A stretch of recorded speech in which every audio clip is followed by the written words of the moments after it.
President Ramotar today announced May 11, 2015 as the day when Guyanese will head to the polls to vote for the political party of their choice, which will form a new government.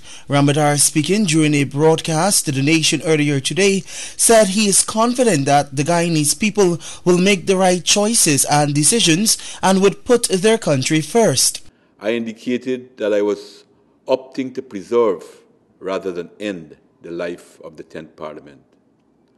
I was also attempting to avoid further political conflict and seek avenues of political accommodation between my government and the parliamentary opposition parties. I had hoped that the period of prorogation would have allowed for extant tensions to ease and for all of the parliamentary parties to constructively engage the government. At all times, I have acted in accordance with the Constitution of Guyana. I also did it to enfranchise those persons, through no fault of their own, who could not get on the roll or the voters' roll at the last elections because of lack of source documents, mainly residents living in the hinterland. Unfortunately, the opportunities that prorogation provided for continued dialogue and engagements with the parliamentary opposition parties have not materialized. He expressed disgust over the attitude of the opposition political parties and their continued anti-development posture, which has led to a divided parliament and a legislature marred by political gridlock and grandstanding. Ramotar's announcement of the elections date is in keeping with a promise he made to announce the elections date during the first quarter of 2015 after taking a bold decision to prorogue Parliament last November. The parliamentary opposition adopted an inflexible position that they will not engage with me until Parliament was reconvened.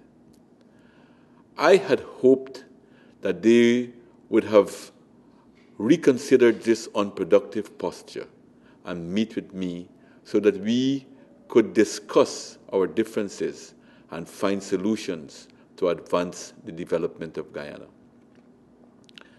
During this current period, my government paid strict adherence to the Constitution in administering the welfare of our nation.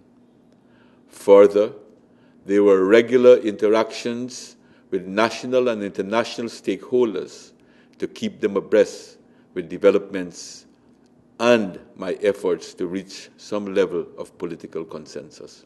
Since his appointment, Ramotar has managed to continue the PPPC's track record of development while constantly fending off the opportunistic tendencies of the two main parliamentary parties, which misused the legislature on several occasions. Meetings were also held with the Guyana Elections Commission, GECOM, to emphasize the need for their readiness for holding free, fair, transparent, and efficient elections.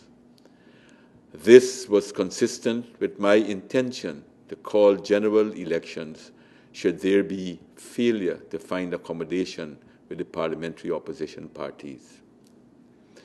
You will recall that in December 2014, I had alerted international observers to the possibility of elections in 2015. Also, at a press conference, I assured the nation that I was going to announce a date for general and regional elections early in the new year as not to disrupt the holiday season. D-Day is May the 11th. For the Evening News, Michael Young reporting.